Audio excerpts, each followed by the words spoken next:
Everyone, welcome back to my YouTube channel. तो जैसा कि आपको पता है, मैं आपको बीएड के वेरी शॉर्ट क्वेश्चन को विद आंसर्स कवर करवा रही हूँ।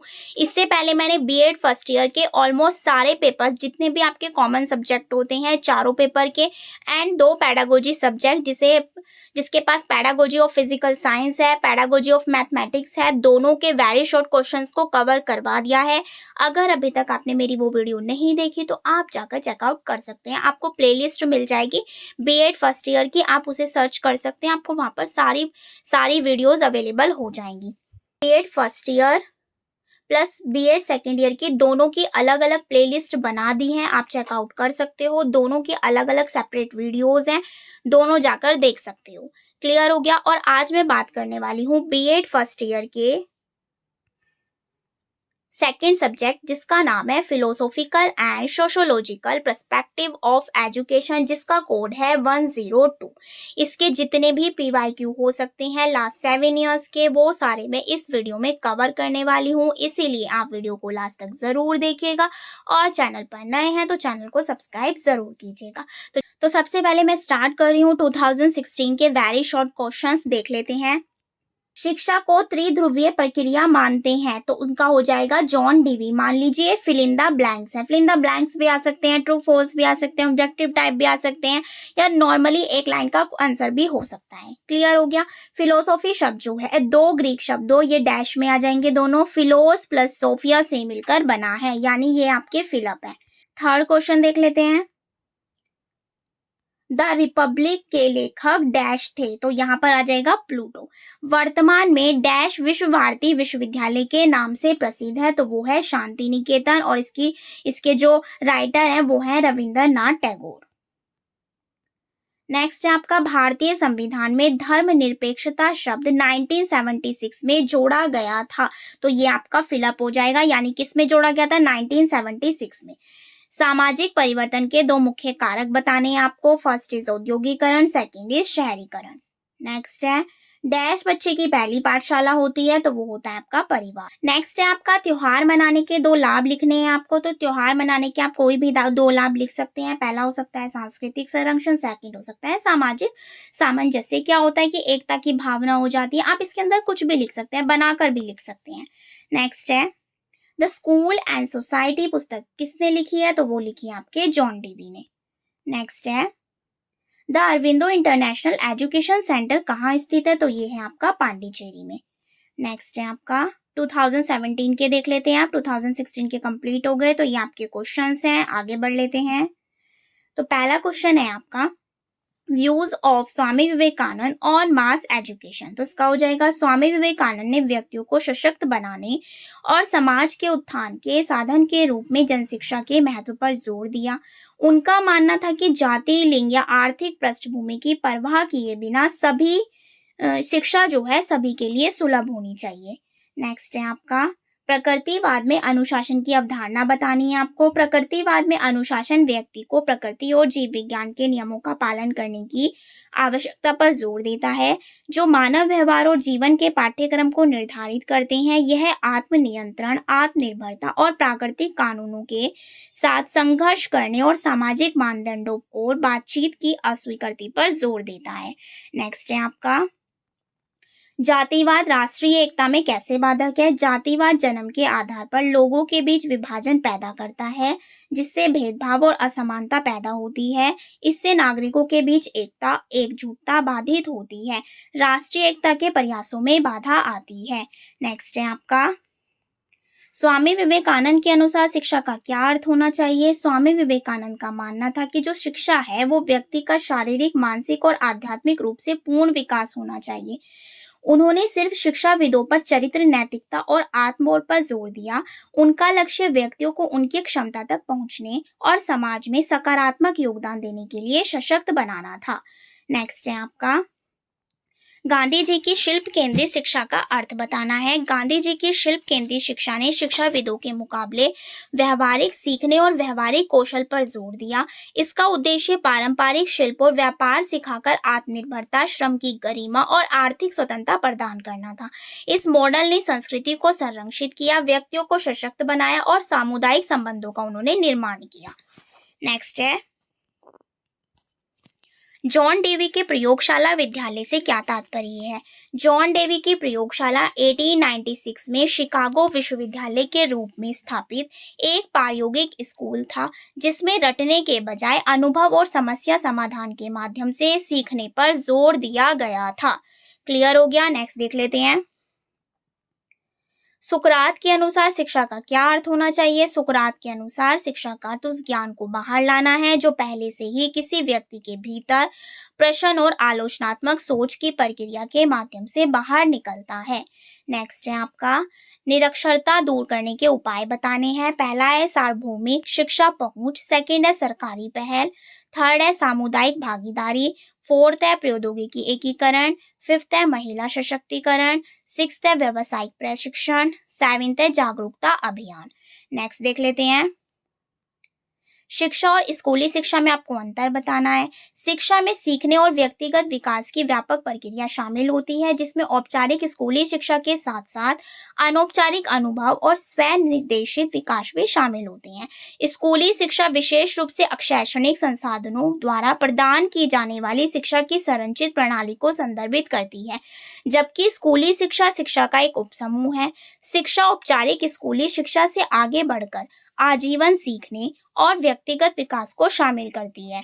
नेक्स्ट है बुनियादी शिक्षा के मौलिक सिद्धांत बताने हैं। तो बुनियादी शिक्षा सुलभ, प्रासंगिक, न्यायसंगत, समावेशी और शिक्षार्थी केंद्रित होनी चाहिए, जिसमें महत्वपूर्ण सोच और आवश्यक जीवन कौशल विकसित करने पर जोर दिया जाना चाहिए। नेक्स्ट है 2018 का देख लेते हैं आप। ये आपके क्वेश्चंस हो जाएंगे, देख लेते हैं इनके आंसर्स। किंडरगार्टन पद्धति किसने दी? तो किंडरगार्टन पद्धति का जो विकास है 19वीं सदी की शुरुआत में एक जर्मन शिक्षक थे, फ्रेडरिक फ्रोबेल, इनके द्वारा किया गया था। उन्होंने 1837 में पहला किंडरगार्टन स्थापित किया, जिसमें खेल, अन्वेषण और व्यवहारिक गतिविधियों के माध्यम से छोटे बच्चों के शारीरिक, सामाजिक, भावात्मक और संज्ञानात्मक विकास के पोषण पर केंद्रित एक शैक्षिक दृष्टिकोण पेश किया गया। नेक्स्ट है आपका गीतांजलि के लिए टैगोर को किस वर्ष नोबेल पुरस्कार मिला? तो 1913 में मिला। उनकी कृति थी गीतांजलि, उनके लिए उन्हें साहित्य पुरस्कार मिला। टैगोर साहित्य में नोबेल पुरस्कार पाने वाले पहले गैर यूरोपीय थे। क्लियर हो गया? आगे देख लेते हैं। सामाजिक परिवर्तन के दो कारक बताने हैं। पहला है आपका तकनीकी प्रगति, सेकंड है सांस्कृतिक मानदंड और मूल्य। अगर आप ये भी लिख देते हैं तो आपका आंसर जो है वो राइट जाएगा। ये मैंने एक्स्ट्रा लिखा हुआ है, अगर आपको अच्छा लगता है लिखना तो आप लिख सकते हो। क्लियर हो गया? आगे देख लेते हैं। डेमोक्रेसी एंड एजुकेशन किसने लिखी है? तो ये आपके लिखी है जॉन डेवी ने। ये रिपीटेड भी क्वेश्चन है। नेक्स्ट है भारतीय संविधान में धर्मनिरपेक्षता शब्द किस वर्ष जुड़ा? 1976 में। रिपीटेड क्वेश्चन है। पांडिचेरी के संत के रूप में किसे जाना जाता है? तो वो जाना जाता है श्री अरविंदो के नाम से। नेक्स्ट है किसने कहा कि दर्शन विज्ञान का विज्ञान है? तो ये कहा है वाक्यांश दर्शन शास्त्र विज्ञान का विज्ञान है। इसका श्रेय जाता है आपके अरस्तु को। नेक्स्ट है दुआ सपन पुस्तक किसने लिखी है? तो ये गीजू भाई के द्वारा लिखी गई है। 1939 द्वारा ये लिखित है और इस पुस्तक को पहली बार 1932 में गुजराती में प्रकाशित हुई थी। नेक्स्ट है प्रोजेक्ट विधि किसने दी है? तो ये अमेरिकी दार्शनिक थे जॉन डेवी द्वारा ये दी गई है। नेक्स्ट है ये पूछा है आपका शंकराचार्य का जो जन्म है वो कहाँ हुआ था? तो शंकराचार्य का जन्म केरल के कल्हाड़ी नामक एक शांत गांव में पवित्र नंबूदिरी ब्राह्मण परिवार में हुआ था और कहा जाता है कि उनकी मृत्यु केदारनाथ में हुई थी।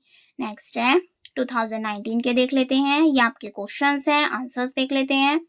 किसने उद्धृत किया कि शिक्षा एक त्रिध्रुवीय प्रक्रिया है? तो ये आपके कहा है जॉन डेवी ने। इन्होंने इसका एक डायग्राम दिया था, इसमें इन्होंने बताया था टीचर यानी कि शिक्षक हो जाएगा, छात्र हो जाएगा एंड पाठ्यक्रम। ये इसका डायग्राम है, आप बना भी सकते हैं।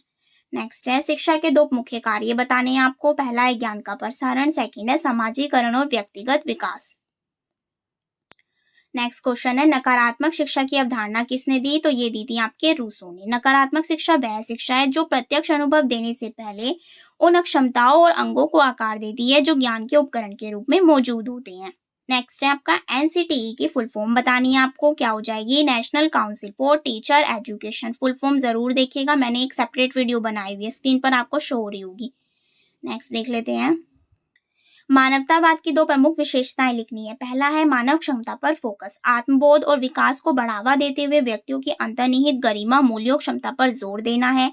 तर्क संगतता पर जोर, अंधविश्वास को खारिज करते हुए आलोचनात्मक सोच, तर्क संगत सोच समस्याओं को समझने और हल के लिए वैज्ञानिक तरीकों को महत्व देता है। नेक्स्ट है भारतीय समाज पर औद्योगिकरण के 2 प्रभाव बताने हैं। पहला शहरीकरण, सेकेंड है सामाजिक परिवर्तन। रिपीटेड क्वेश्चन है। नेक्स्ट है राष्ट्रीय वयस्क शिक्षा कार्यक्रम एनईईपी के 2 उद्देश्य बताने हैं। फर्स्ट इज कार्यात्मक साक्षरता, सेकेंड इज सशक्तिकरण।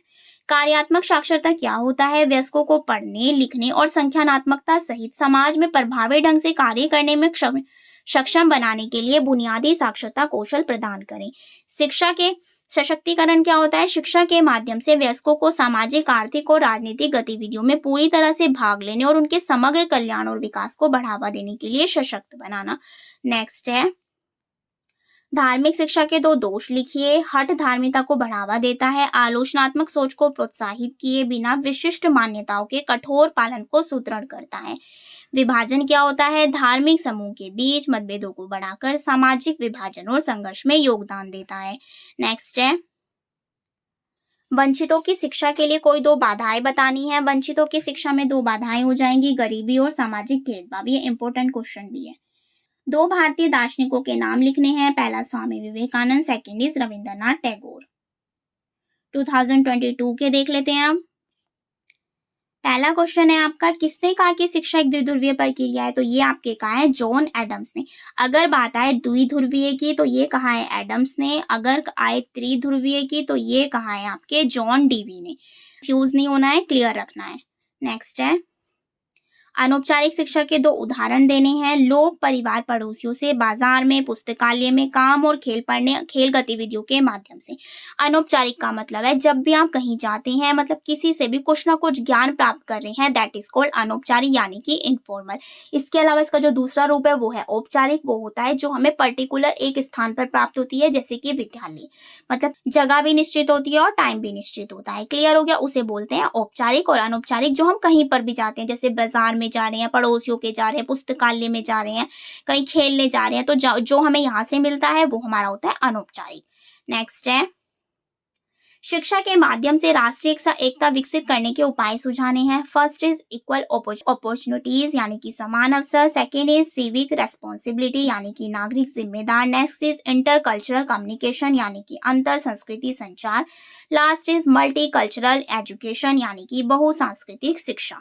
नेक्स्ट है शांति निकेतन को संक्षेप में समझाना है। रविंद्रनाथ टैगोर द्वारा स्थापित शांति निकेतन भारत के पश्चिम बंगाल में एक शैक्षणिक संस्थान है।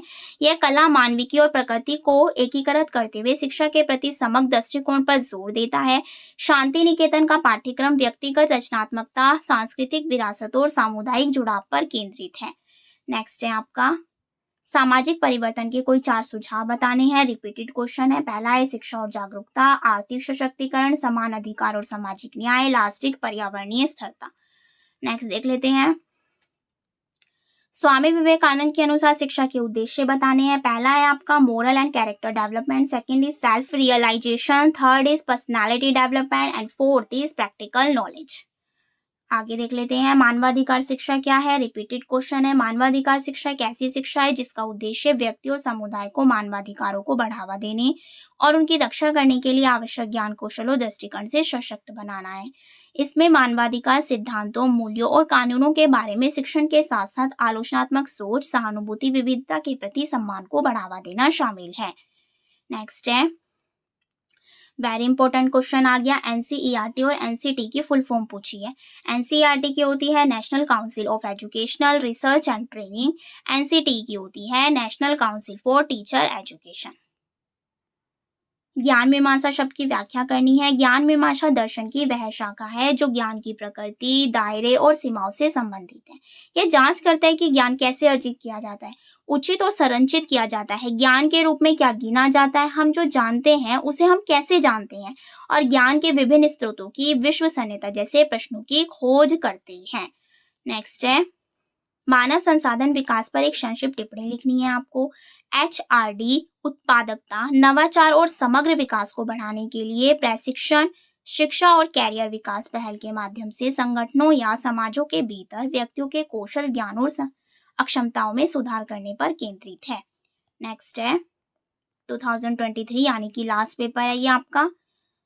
पहला है आपका शैक्षिक प्रक्रिया के 3 घटक बताने हैं। पहला है शिक्षार्थी, फिर है शिक्षक, फिर है सामग्री। क्लियर हो गया। नेक्स्ट है मूल्यों के स्रोतों को संक्षेप में लिखिए। पहला परिवार, संस्कृति, धर्म, शिक्षा, मीडिया। थर्ड क्वेश्चन है समाजशास्त्र डैश का अध्ययन है तो समाज का है। दर्शन शास्त्र की वह शाखा जो ज्ञान से संबंधित है क्या कहलाती है? ज्ञान मीमांसा। धार्मिक शिक्षा की पुरजोर वकालत की जाती है आदर्शवाद में। नेक्स्ट है आपका शिक्षा शब्द की उत्पत्ति क्या है? तो ये है आपकी शिक्षा यानी कि एडुसियो। नेक्स्ट है रामकृष्ण मिशन की स्थापना किसके द्वारा की गई थी? तो ये की गई थी आपके स्वामी विवेकानंद के द्वारा कलकत्ता में 1897 में। नेक्स्ट है आपका मानव समाज की मूलभूत इकाई कहलाती है तो वो कहलाती है आपका परिवार। नेक्स्ट क्वेश्चन है आपका नकारात्मक शिक्षा की शुरुआत किसने की थी? तो वो की थी आपके रूसो ने। तो इस स्लाइड का लास्ट क्वेश्चन है आपका शिक्षा की औपचारिक पद्धति का एक उदाहरण बताना है तो वो हो जाएगा आपका विद्यालय। औपचारिक मैंने बताया था जिसमें जगह और टाइम निश्चित हो। अनौपचारिक का मतलब हो जिसमें जगह, टाइम वगैरह कुछ भी निश्चित ना हो, कहीं पर भी किसी से भी हम जो ज्ञान प्राप्त करते हैं दैट इज कॉल्ड अनौपचारिक। क्लियर हो गया। तो यहाँ पर जो है आपके लास्ट 7 ईयर्स के जितने भी PYQ हो सकते हैं very short question with answer मैंने सारे कंप्लीट कवर करवा दिए हैं। इससे पहले भी मैंने आपके बीएड फर्स्ट ईयर के ऑलमोस्ट सारे पेपर्स को कंप्लीट कवर करवा दिया है। अगर अभी तक आपने नहीं देखे तो आप जाकर चेकआउट कर सकते हो। अगर आपकी कोई भी क्वायरी हो तो आप मुझे नीचे कॉमेंट कर सकते हैं। आई होप वीडियो आपके लिए बहुत ज़्यादा हेल्पफुल होगी। तो प्लीज़ वीडियो को ज़्यादा से ज़्यादा अपने फ्रेंड्स के साथ शेयर कीजिए, लाइक कीजिए, कॉमेंट कीजिए। Thank you.